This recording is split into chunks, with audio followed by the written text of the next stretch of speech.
সশ্রদ্ধ প্রণাম জানাই।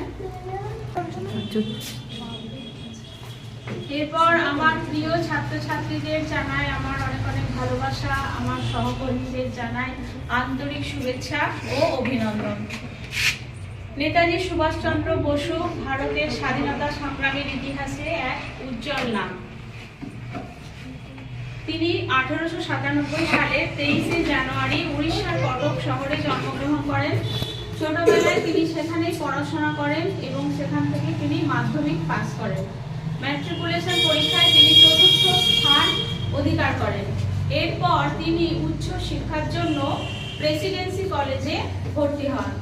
সেখানে ইউরোপিয়ান এক শিক্ষককে কথিত আছে অসৎ আচরণের জন্য তাকে সেখান থেকে বহিষ্কার করা হয়। তারপর তিনি কফিস চার্চ কলেজে পড়াশোনা করেন। সেখানে তিনি ডিস্টিংশন সহ দর্শন শাস্ত্রে অনার্স ডিগ্রি লাভ করেন। তারপর তিনি আইসিএস পরীক্ষার জন্য ইংল্যান্ডে যান প্রস্তুতির জন্য এবং সেখানে তিনি সফল হন। তিনি ইন্ডিয়ান সিভিল সার্ভিসে যোগদান করেন। কিন্তু তখন আমাদের দেশ পরাধীন, ইংরেজরা আমাদের দেশে সাধারণ মানুষদের উপর অত্যাচার করে, নির্বিচারে গুলি চালায়, বহু মানুষকে হত্যা করে। তিনি দেশকে ভালোবাসতেন, দেশের মানুষদের ভালোবাসতেন। সেই জন্য তিনি ঠিক করলেন যে তার মত পরিবর্তন করলেন। তিনি সিভিল সার্ভিস পরিত্যাগ করে ইস্তফা দিলেন সেখানে এবং তিনি চিত্তরঞ্জন দাসের নেতৃত্বে জাতীয় কংগ্রেসে যোগদান করেন। তিনি সারা জীবন দেশের জন্য কাজ করেছেন, দেশের জন্য নিজের জীবন বলি দিয়েছেন। তিনি সারা জীবন দেশকে ভালোবেসেছেন, দেশের মানুষদের স্বাধীনতার জন্য তিনি লড়াই করেছেন। তিনি শুধুমাত্র যে দেশের স্বাধীনতা নয়, তিনি চেয়েছিলেন যে জনগণ যেন স্বাধীনভাবে স্বাধীন দেশে বেঁচে থাকতে পারে। তাই তিনি বলেছিলেন যে স্বাধীনতা কেউ দেয় না, স্বাধীনতা ছিনিয়ে নিতে হয়। সেই কারণে তিনি তারপর আস্তে আস্তে তার কাজের মাধ্যমে তিনি জাতীয় কংগ্রেসের সভাপতি পদে নিযুক্ত হন। তারপর কলকাতা কর্পোরেশনের মেয়র পদে নিযুক্ত হন।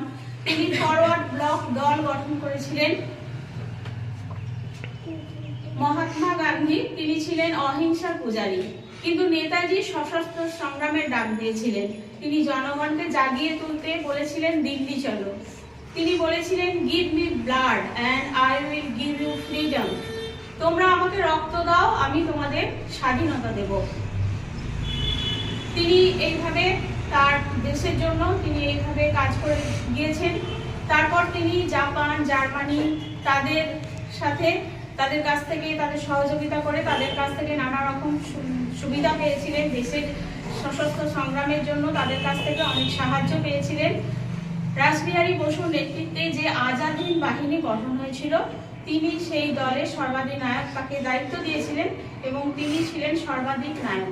এবং তার নেতৃত্বে আজাদ হিন্দ বাহিনী মণিপুরের একটা বিরাট অংশ ব্রিটিশ সরকারের কাছ থেকে ছিনিয়ে নিয়েছিল। 1945 সালের 18 আগস্ট তিনি এক বিমান দুর্ঘটনায় মারা যান। যদিও তার মৃত্যু আমাদের কাছে রহস্য, অনেকেই এই মৃত্যু মেনে নিতে পারেননি। সেই বিশ্ববরেণ্য মহান ব্যক্তিত্বকে আমি আবার আমার অনেক প্রণাম জানিয়ে আমার বক্তৃতা শেষ করছি এবং আমার ছাত্রছাত্রীদের বলবো সবাই একসাথে সেই বীর শ্রদ্ধাকে আমরা আজকে নমস্কার জানাবো, শ্রদ্ধা জানাবো।